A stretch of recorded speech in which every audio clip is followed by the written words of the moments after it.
Let's talk about ISO and sensitivity. Now this won't be quite as easy to explain as aperture and shutter speed because it's not quite so physically obvious what they do, but hopefully it's simple enough that you can get your head around it. This video is part of my Technical Fundamentals course, an entire basic beginner's course to all the technical bits of photography that I'm releasing once a week on YouTube. If you're after a full transcript of this video, it'll be over on my blog at photosmodule.com. Obviously, if you like what you're seeing, hit like, hit subscribe if you want regular updates. You know how YouTube works. So without further ado, let's find out about ISO and sensitivity. ISO is measured in a very simple numerical scale. You'll be glad to find out far simpler than the slightly odd scales you get with aperture and shutter speed.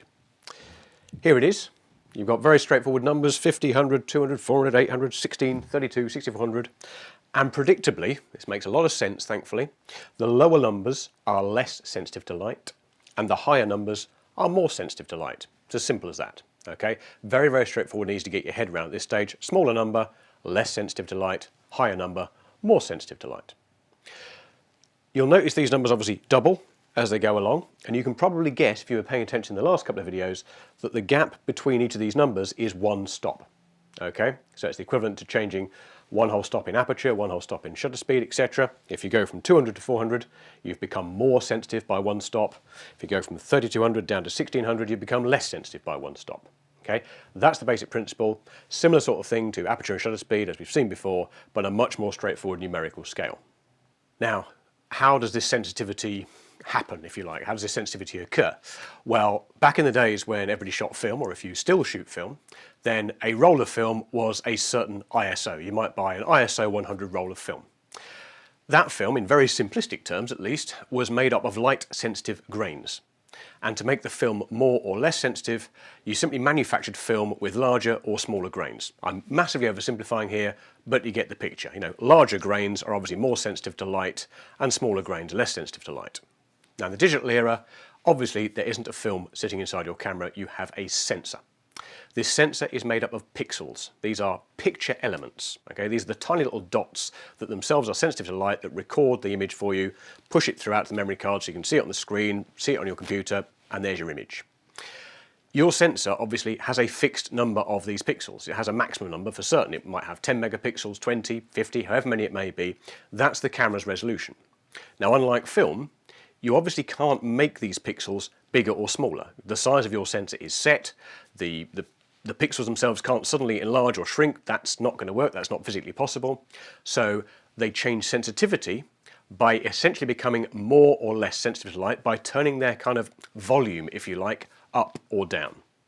Now, we know from the previous two videos that changing the aperture and changing the shutter speed each has a creative effect on the image. In the case of aperture, it affects depth of field. In the case of the shutter speed, it affects how sharp or how blurry movement is within the frame. There are obviously other effects, we can get more complicated, but those are the basics. Now, changing the ISO, changing the sensitivity, also has an effect on your image. There isn't a sort of free gift here. You can't just keep turning the ISO up without any consequences.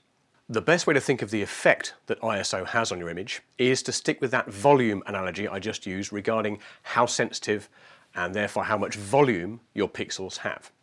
A really simple way of describing what happens when you make a sensor more sensitive and increase the ISO is think of filming a very simple scene, interviewing somebody on a smartphone. You know, there they are, they're standing outside, you're just holding the smartphone near yourself, so it's a few feet from them, there's only the built-in microphone, and there's perhaps quite a bit of noise in the background. There's a digger in the background, there's some wind noise. So when you play that video back, you can hear them okay, but you can hear little bits of other noise as well, okay? If you turn the volume up as you're playing it back, yeah, you'll make their voice louder, but you'll make everything else louder as well. All the bits in the recording that you didn't really want, they get turned up as well. Now it's broadly the same with the ISO in your camera. If you make your camera more sensitive, yeah, it will become more sensitive to light, you'll be able to get a faster shutter speed or a smaller aperture, but all the inherent flaws in the image, all the detail that it wasn't capturing well, all the bits that the sensor might struggle with, so perhaps shadow detail, that all gets turned up as well. Okay, so you get a lot of flaws in your image that weren't there beforehand, you get a slightly, almost a grainy look, and conveniently enough, for the analogy I keep hammering home, this effect is called noise. Let's have a look at some concrete examples of what I'm talking about when I talk about noise in a digital image. Now these three images you see here are taken obviously in exactly the same place on exactly the same camera. I've adjusted the other settings to match. I've simply changed the ISO. Now a low ISO, ISO 100 as you see here on the left, if you look at things like the dark back wall, it's all fairly smooth, the tones are fairly consistent. The same goes for, say, the red spine of the book and the brown of the wood. Everything looks natural. There's no smoothing out of tones, there's no change that looks sort of unnatural as you change from one tone to the other. As we turn 2 stops higher up to ISO 400, you can start to see little degradation in some of the smooth transitions of colour. Look particularly at the red spine of the book, and again at the black wall behind and the brown of the wood. It's just not quite as accurate a representation. There's a certain sort of smudginess and softness to the tones, and the transition across different shades of colour isn't quite as good. And then finally, all the way at ISO 6400, very, very sensitive indeed, you can now start to see what almost look like grains in amongst the wood. The spine of the red book has definitely got some of a gritty quality to it, and the black wall behind has actually lightened almost. There's now no longer sort of smooth tones of black and grey, but quite lumpy clusters of different tones and different shades. So, straight away, the smart ones amongst you are probably thinking, well, that's not a problem. I'll just keep the ISO as low as I possibly can, and my images will look beautiful. Well done, you're right, that's true. There is a large but coming, however.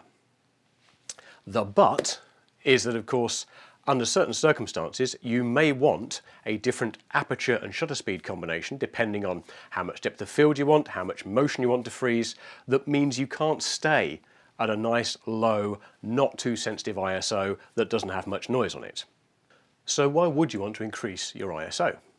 Well, as you probably know, because you've been paying attention to the past couple of videos, if you make a change in one area of exposure, you have to make a corresponding change in another.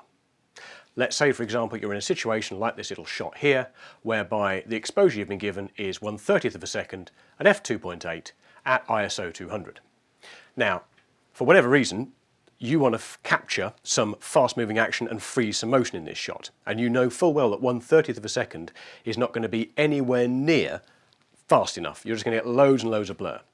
So you crank your shutter speed all the way up to 1/500th of a second, and in order to keep the same exposure, you have to turn the ISO up by a corresponding amount. In this case, all the way to ISO 3200. Now in this case we can't alter the aperture, we can't go any wider because this is the maximum aperture of the lens, but now we've got a really fast shutter speed, which means we'll freeze motion. We've got a high ISO, which means yes, there'll be some noise, but we know we can take some of that noise out in post-processing. What you've got to recognise that even here in the wonderful futuristic world of 2019 is that there's still no proper way of correcting something like motion blur in your image afterwards. If there's blurred motion, people out of focus, things shaking, you're kind of stuck. Whereas if you've got lots of high ISO noise, much of that can be taken out using processing. So it's far better to say, right, let's push the ISO up, and if needs be, increase the shutter speed, or if you want to increase the aperture to get more depth of field, do that, and then take the noise out afterwards. Don't be afraid to increase your ISO. One last little thing about ISO, before we move on to tying all these elements together, is the wonderful good news, you'll be very pleased to hear, that nowadays in the digital age, you are not locked into one ISO all the time. Back in the olden days, when you loaded a roll of film, if that film was ISO 100, you were stuck with that speed until you finished the roll. Nowadays, with a digital camera, you can change ISO shot by shot by shot, depending on what your needs are. So don't be afraid to play with it. It's always worth remembering you've got 3 exposure controls: aperture, shutter speed, and ISO. Feel free to adjust any of them as you see fit to get the shot you want. Right, hope that all makes sense. I say ISO is a little bit more abstract to get your head around than aperture and shutter speed, but at least the number sequence makes sense. I'll be posting another video next week when I try and tie all these elements together. Meanwhile, if you like what you're seeing, stick like, subscribe for notifications, etc, etc, etc. Stick any comments below and I'll try and answer them as best as I can, and see you soon.